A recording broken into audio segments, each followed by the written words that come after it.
What's up, everybody? Welcome to DFS by the Numbers. These are my full card breakdown and predictions for UFC Vegas 48. We have Jamahal Hill going against Johnny Walker. I need all the wins, yeah. Harder than all that is. You better move, you might get knocked out. Knocked out. You better move, you might get knocked out. Knocked out. You better move, you might get knocked out. Knocked out. And we're back breaking down a not the best card in the world. I will say I think this card is going to deliver a lot of violence. I do see a lot of finishes, but honestly, it's very hard to get excited for Diana Belbita going against Gloria de Paula. It's really hard to get excited for a Jaimie Pickett co-main event. But I do think these fights are going to be fun, regardless of the name value as well. And of course, there's always an opportunity to make some more money, which that's always fun to do as well, right? So, yeah, I do want to shout out the winners. I did 2 contests last week. I did the Significant Strike contest, and I did a DraftKings contest on Twitter. So I do want to shout out Tyler for the DraftKings contest first. Shout out to him. I was able to get him his winnings there. Congrats, Tyler. And then also a shout out to Joaquin. And he did guess 137 significant strikes, and the correct answer was 138. He was one away, and there really wasn't anybody close to him. So congrats to Joaquin. If you can hit me up on Twitter, DFS_numbers, or Instagram, DFS with the numbers, and give me your Cashapp or PayPal. I'm going to get you your winnings there. But yeah, congrats to both of you guys. You did a great job. And I do want to say a big thank you for over 100 members on DFSbythenumbers.com. We were really close last week, and we just completely smashed it. So shout out to everybody that has signed up. Really do appreciate all you guys. And yeah, it's been a great couple weeks start to the year. 6 winning events in a row. Shout out to Jared Cannonier. I thought my win streak was in jeopardy, but Jared Cannonier came and got it done, so that was good. And yeah, I mean, back to this card. I have a lot of violence bets. I think I have like 3 or 4 violence bets already, and I'm eyeing a lot more. I think there's going to be so many finishes on this card. So I think it's going to be good. Should be fun as always. Sorry I'm getting this out on a Wednesday. Had a lot of things going on throughout the week. It's been kind of a rough week for me, but all that matters is getting it out midweek. And yeah, so live stream Friday, 7 o'clock p.m. Eastern Time, and then live stream Saturday, 1 hour prior to the prelims. Best bet with me, Uncle Weezy, Narco Cop, and Eric Betts fights. With all that out of the way, I say we get into breaking down this card. And let's start with the very first fight of the night. We have Jesse Strader going against Chad Anheliger. We'll start with Chad Anheliger. He is 35 years old, 5'6", with a 64-inch reach, 11-5 and 5-0 in his last 5 fights. Jesse Strader, 30 years old, 5'7", with a 70-inch reach, 5-2 and 3-2 in his last 5 fights. So we'll take a look at the odds as always. And yeah, this line definitely surprised me. We have Chad Anheliger, who is a really big favorite, opened up minus 300, and he's currently minus 238. And Jesse Strader opened up plus 250, is currently plus 203. So it looks like some money is coming back in on Jesse Strader. And, after looking into the fight, I do see why Anheliger is favored, but I do think it's still a little too wide. You take a look at Anheliger, he kind of started off his career slow, but he's put on a very nice win streak as of late, and then he pulled off a huge upset on the Contender Series against Gavrov, which was a very, very close fight, but a very impressive performance. Because he was expected to lose. A lot of people thought Anheliger was going to lose, including me. And he went out there and pulled off the upset. He hurt Gavrov in the first round, dropped him there, and he was just able to use his cardio, his pressure, and eventually, win a very close decision. Jesse Strader, this guy's 30 years old. He's only 5-2. You go and watch this guy, and I will say he's very fun and exciting. He's going to come forward. He's going to mix it up to the body, to the head. He's going to try to take your head off. But there are some things I don't like on the Jesse Strader side. I do see him slow down as the fight goes on. He does start to look a little sluggish, but I will say he does have heart. He's able to keep going forward the whole time. He's able to keep the output, steady, but it does look like he is, tiring out in there, and rightfully so. He's going in there, and he's putting on a very hectic pace. I do believe Chad Anheliger is going to have the better cardio, and most importantly, I think that Chad Anheliger is going to have the better durability. Chad Anheliger, in 16 fights, he's never been knocked out. He has been submitted 5 times, but his last submission loss was like 2014, 2015. He looks to have definitely shored up that part of his game, and I think having a good chin in this fight especially is going to be very important, because where I think that Anheliger has a good chin, I don't think so for Jesse Strader. I've seen Jesse Strader hurt in many fights, which is concerning considering the guy only has 7 fights. He's been knocked out officially twice. I think the chin's a concern. And, I did think that, Jesse Strader could come in here and use his wrestling, and maybe he can. The problem with Jesse Strader, when he goes for takedowns, it's weird. Like, he's not following up with them. Either his opponents are able to get right back up, or even just lets his opponents up at times. So I think he could get down Anheliger, but I just don't think he's going to do much with those takedowns. So I think it's going to play out on the feet. I like, most importantly, the durability of Chad Anheliger. I like the cardio. I like the pace. And, I like the experience as well. So I do like Anheliger. Do I think he should be minus 250? Probably not. I feel like it could play out close, but I will take Anheliger to win, and I'll take him to win by a second or third round knockout. I think he kind of breaks Strader as the fight goes on. All right, Diana Belbita going against Gloria to Paula. I put out a tweet earlier this week saying, it's very hard, being a content creator, because you have to research fights like this. It's very hard to find the motivation to do so. And this is a fight I will not be betting on. I recommend nobody bets on this fight, but I do see a lot of people are already betting this fight. But yeah, best of luck to you guys, but I'm not touching this fight with a 10-foot pole. Gloria to Paula, she is 26 years old, 5'5", with a 67.5-inch reach, 5-4, and 2-3 in her last 5 fights. Diana Belbita, 25 years old, 5'7", 68-inch reach, 14-6, and 3-2 in her last 5 fights. We'll take a look at the odds.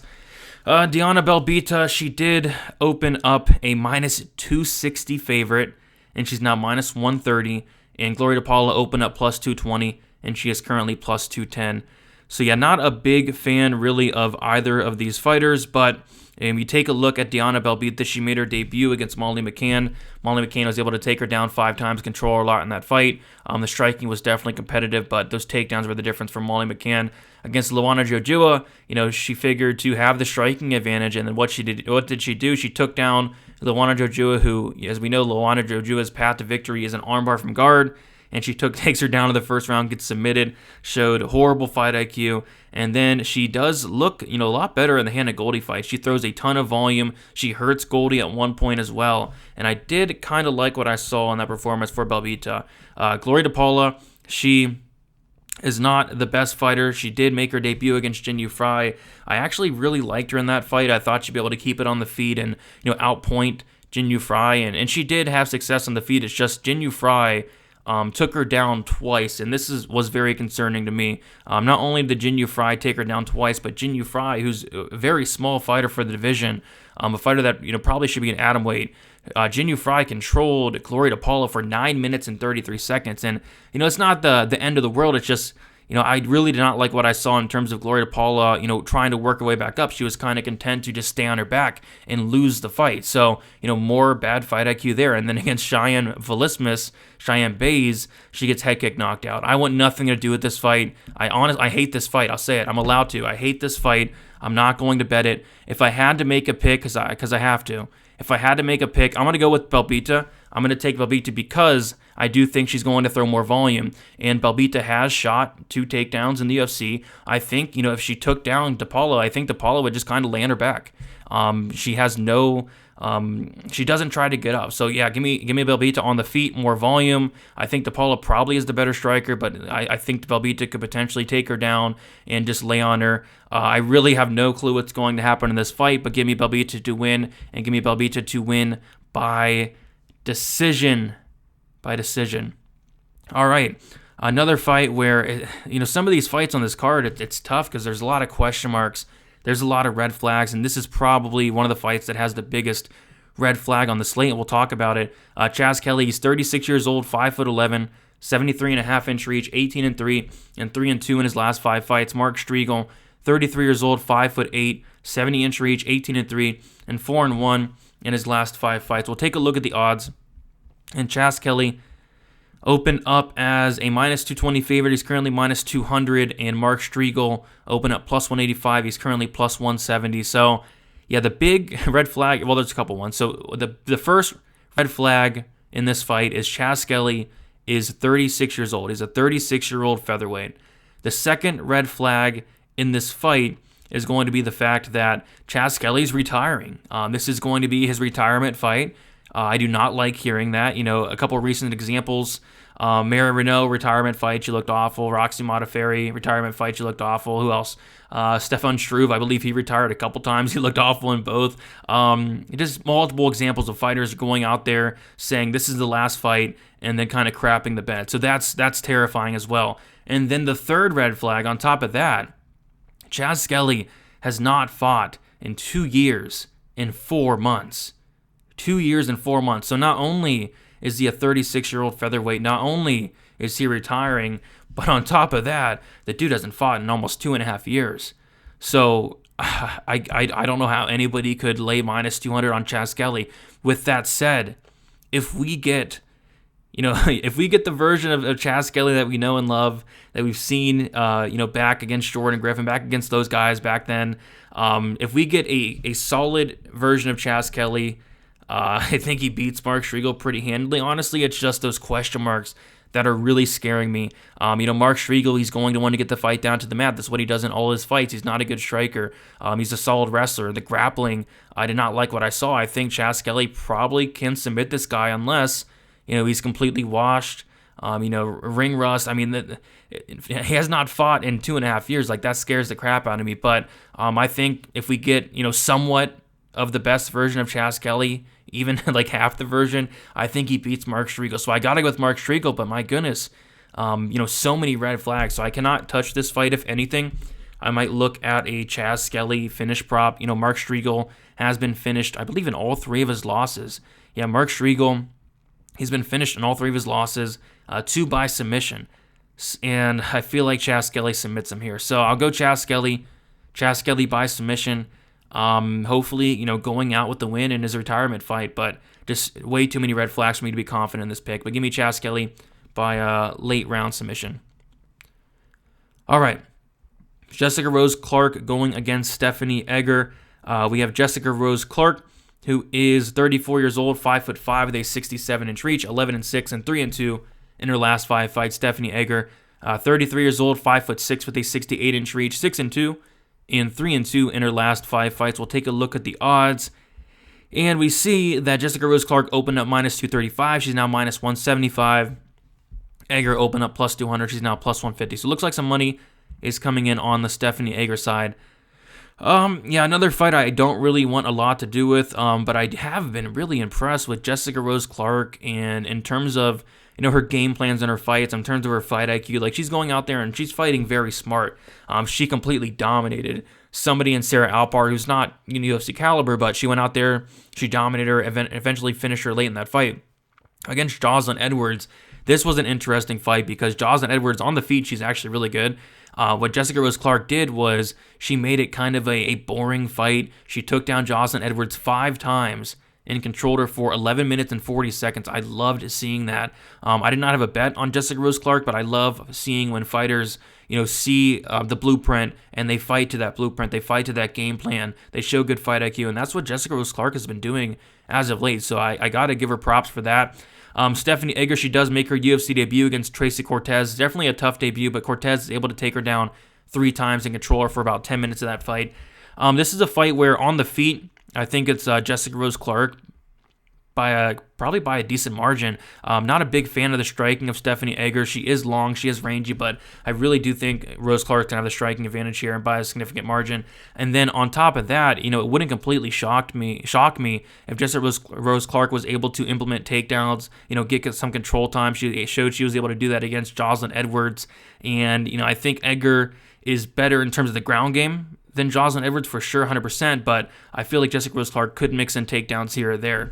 I think it's a good spot for Jessica Rose Clark here. I think she's the more well-rounded fighter. I think Egger is pretty solid. Egger has a judo background. She has some BJJ chops as well, but I'm going to say Rose Clark either outstrikes Egger on the feet for the most part, mixes in takedowns here or there, or, maybe a late finish, but I'm going to say Jessica Rose Clark to win by decision.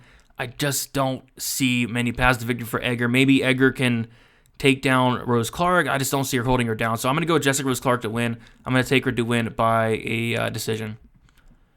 All right. We have Gabriel Benitez going against David Onama.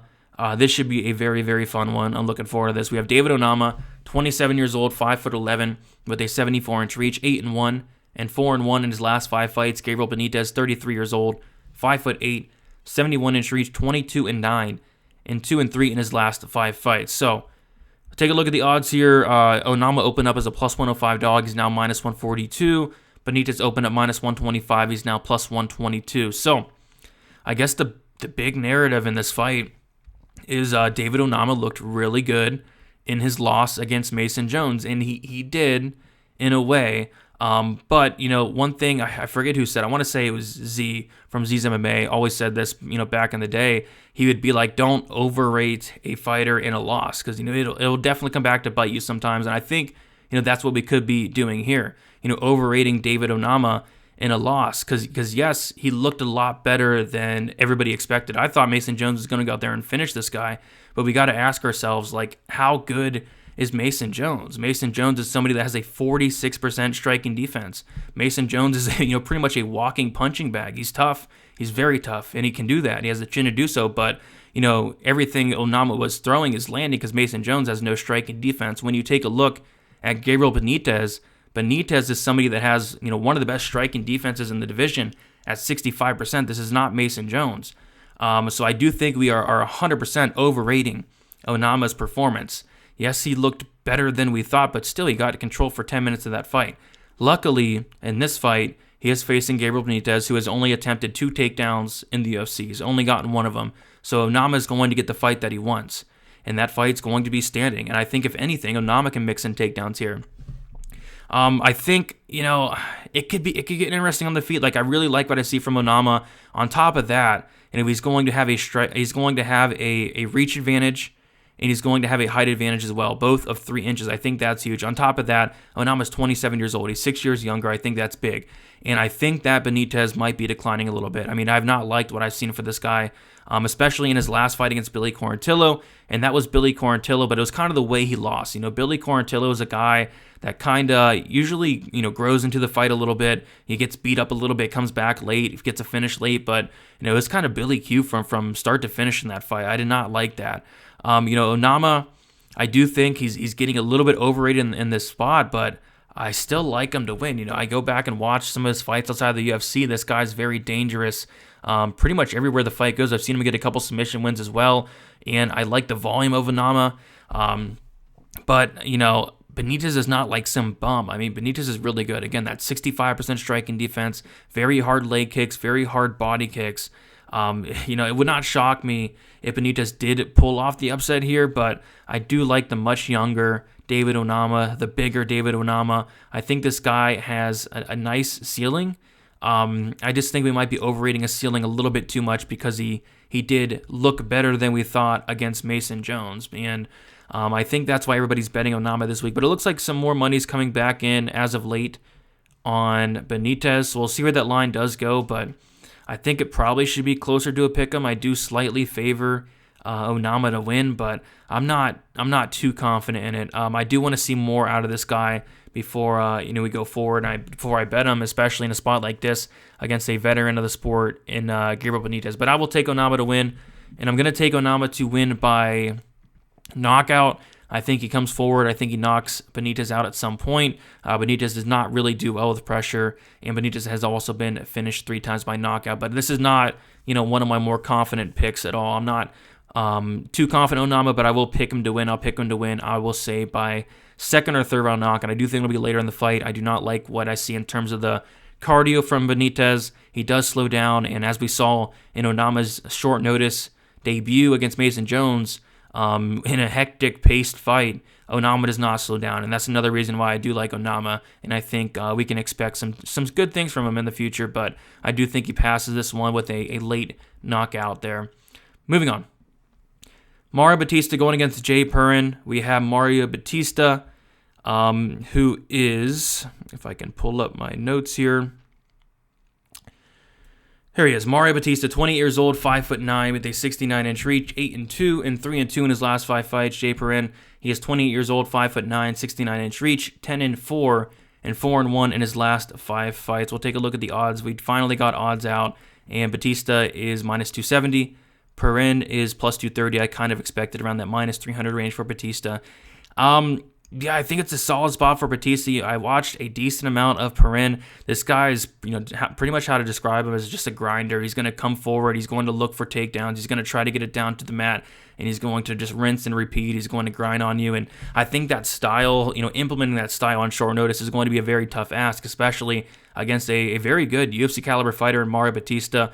I went back and watched some of Bautista's fights. His takedown defense checks out. His get-up game checks out. And I think on the feet, it's Mario Bautista all day. I think the discrepancies on the feet is so wide here that, it would not shock me if Mario Bautista got a finish at some point in this fight. But Perrin has shown a very good chin. Have not seen him knocked out. Yeah, he's only been submitted.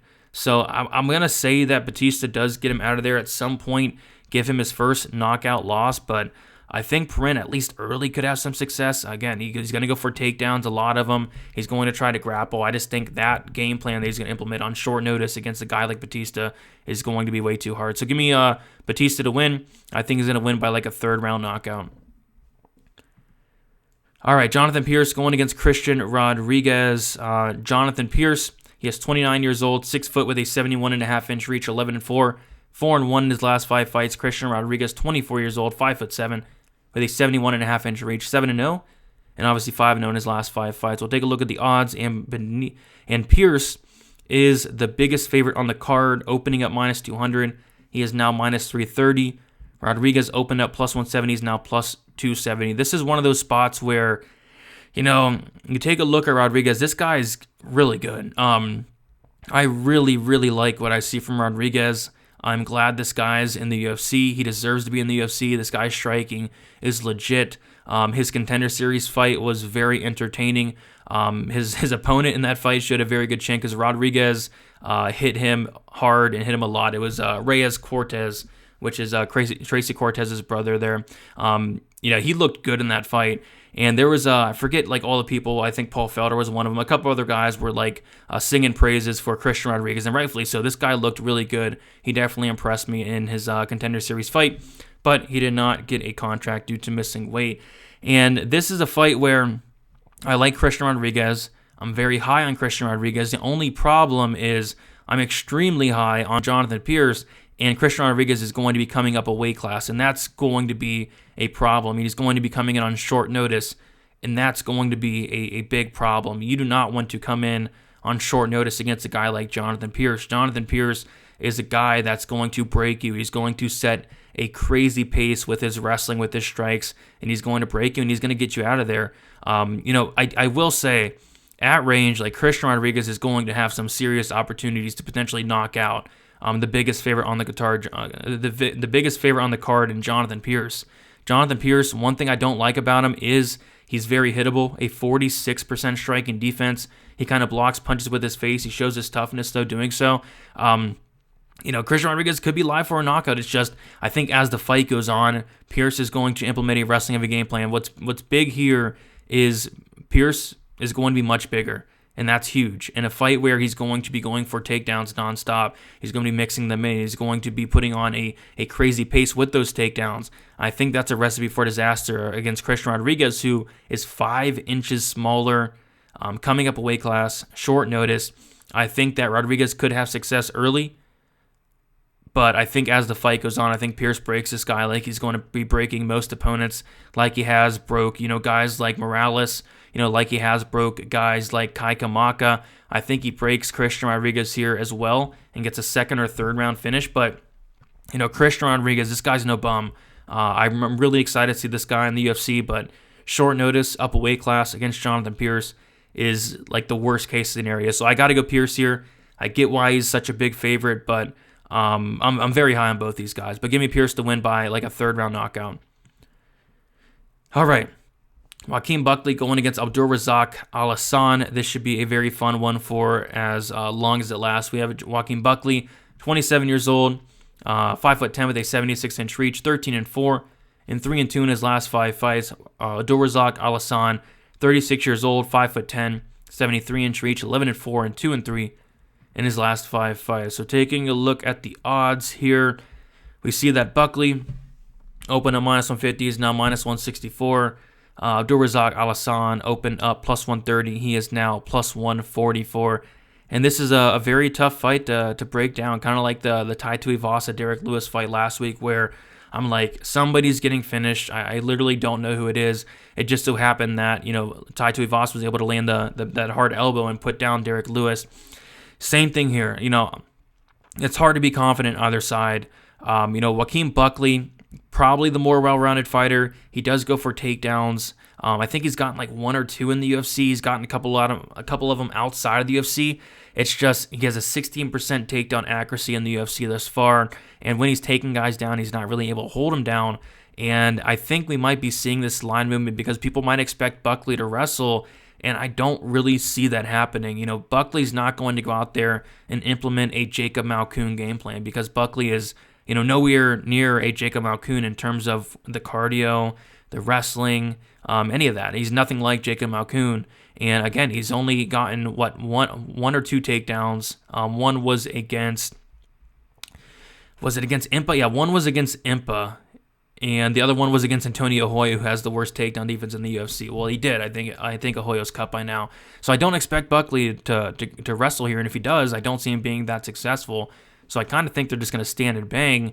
And at that point, I think Abdul Razak Alhassan is going to be very, very live. Buckley has not shown a great chin. If we're talking chins, Abdul Razak Alhassan has shown the much better chin. He's only been knocked out once by Chaos Williams. Other than that, his chin is held up. But Buckley, this guy's been dropped a ton. He's been hurt a ton. And he's been knocked out 3 times. And he's going against Abdul Razak Alhassan, one of the hardest hitters in the division. I think Alhassan's going to have a lot of opportunities here early. And I'm actually going to say that Abdul Razak Alhassan finishes Buckley early. But if this gets out of the first round, Alhassan's going to lose. Alhassan has all of his wins in the first round. Every single fight that has left the first round, he loses. So I get why Abdul Razak Alhassan is the dog. I get why Buckley's the favorite. Buckley has more paths to victory. Abdul Razak Alhassan's path to victory is literally a first-round knockout. He's not won any other way, and he's towards the end of his career. He's 36, so I will take that one path to victory for Alhassan. I'll take the dog here, and I'll take him to knock out Buckley in that very first round. But this one should be very fun for as long as it lasts. I think someone's getting finished here. And I think someone's getting finished here as well. We have Jim Miller going against Nikolas Motta. We have Motta, who is 38 years old, 5'8", with a 71-inch reach, 33-16, and 2-3 in his last 5 fights. Jim Miller, 29 years old, 5'9", with a 70-inch reach, 12-3, and 4-1 in his last 5 fights. So take a look at the odds here. And we see that Motta opened up plus 160. That's interesting. And he's now minus 180. And Jim Miller opened up minus 185, and he's currently plus 155. So the line kind of flipped there.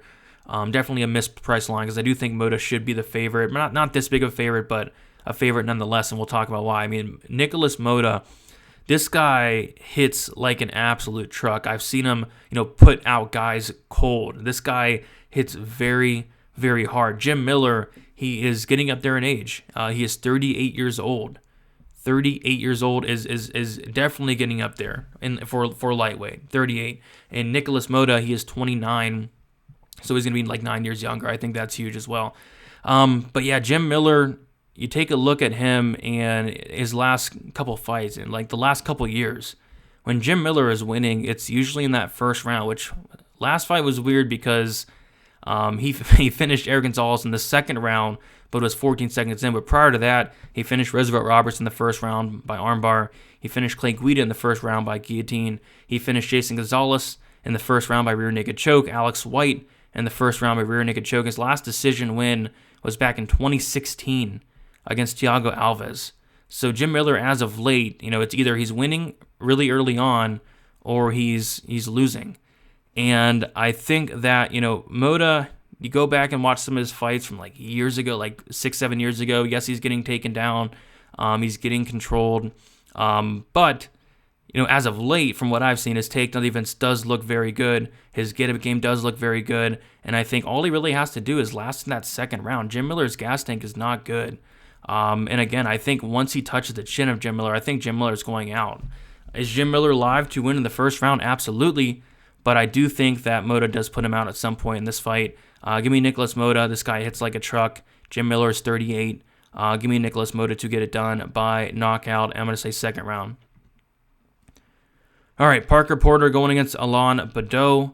We have Parker Porter, 36 years old, 6 foot with a 75-inch reach, 12-6 and 4-1 in his last 5 fights. Alain Baudot, he's 34 years old, 6'3" with a 79-inch reach, 8-2 and 2-3 in his last 5 fights. Parker Porter is going to be 2 years older. He's going to be at a 3-inch reach advantage and a 3-inch height advantage and a 4-inch reach advantage as well. So Baudot, definitely the tail of the tape advantage, but I think that's probably the only advantage he has in this fight. I'll keep it simple here. I think Parker Porter is the better fighter pretty much everywhere. There are some things that I like out of the game of Parker Porter. One being his cardio. He has pretty good cardio for the heavyweight division in terms of this lower level heavyweight fight, which is this.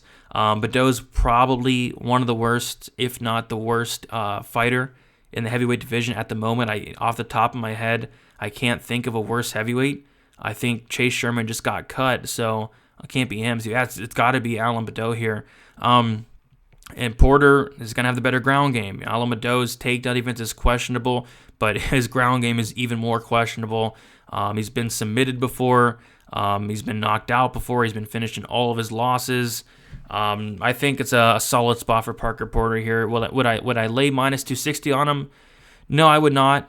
This is a low-level heavyweight fight, but you gotta like Parker Porter in this fight here. Parker Porter opened up minus 200. He's now minus 260. Alain Baudot opened up plus 170. He's now plus 220. So money's coming in on Porter. I think Porter finishes Baudot. Baudot showed in his last fight that he did make some improvements. I thought he looked pretty good in the first round of the Nascimento fight. But it just as the fight went to that second round, he just fell off a cliff. He quit in there. It really looked like he quit. He got hit a couple times, and he said it looked like he didn't want to be in there after he got hit.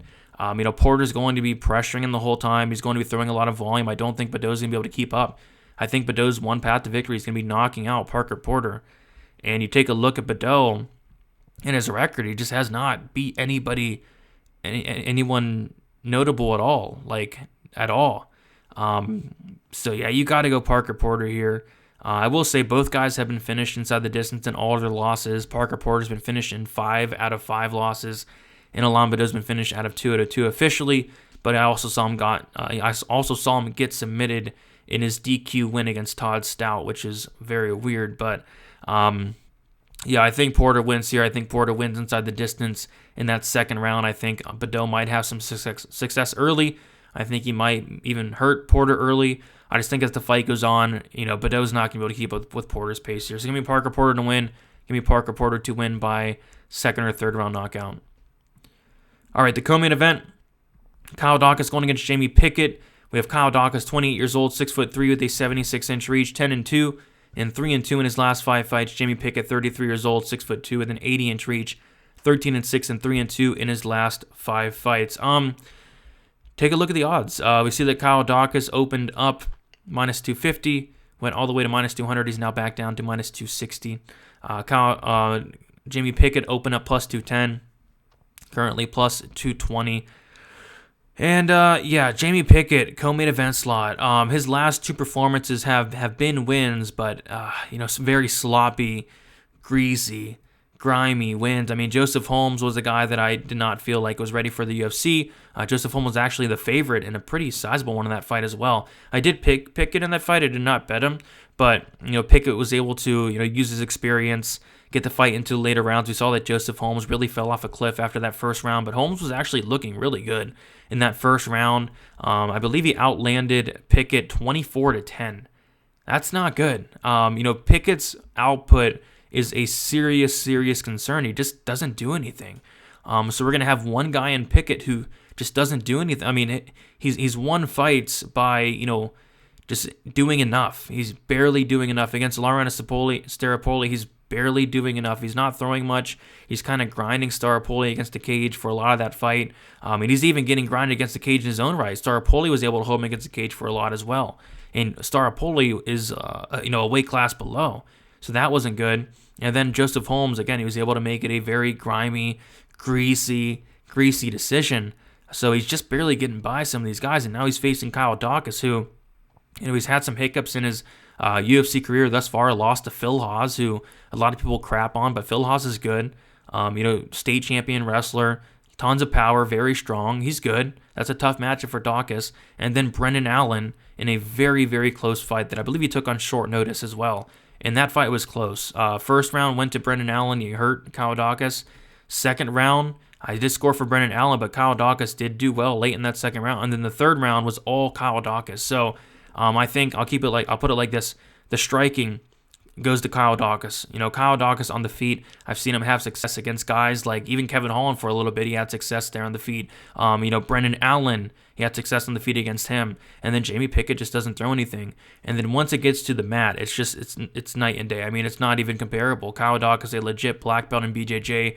Jamie Pickett's out here getting submitted by Charles Byrd, getting out-grappled by Charles Byrd, getting out-grappled by Punahele Soriano. I think if this hits the mat, I think Pickett's in very big trouble. But even on the feet, I like Daukaus. So, how does Pickett win this fight? I think it's going to have to be a greasy decision where both guys don't really do much. I just don't see Kyle Daukaus as that fighter. I think Kyle Daukaus is a dog. I think he's going to show up and he's going to try to fight. He's going to try to win. Whereas I feel like Pickett he doesn't really show up. I mean, the last time we saw him show up was against Jonathan Patty when he knocked him out. But that was like 5 fights ago. So I just don't see enough from Jamie Pickett to see him winning this fight. So give me Daukaus, whether it's a volume-based decision just by doing stuff, or if he gets the fight down to the mat, I think he submits him. I'm kind of leaning more towards the sub. Give me Kyle Daukaus to submit Jamie Pickett, I'll say in that first or second round. All right, main event time. Do want to remind you guys to leave a like, subscribe. I'll be going live Friday, 7 o'clock p.m. Eastern Time on my channel. And then also Saturday, 1 hour prior to the prelims.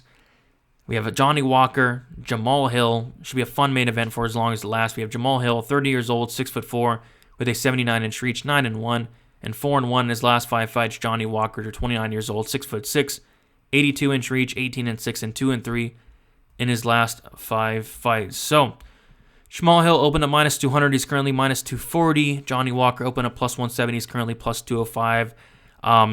Johnny Walker pulled a huge stunt in his last fight.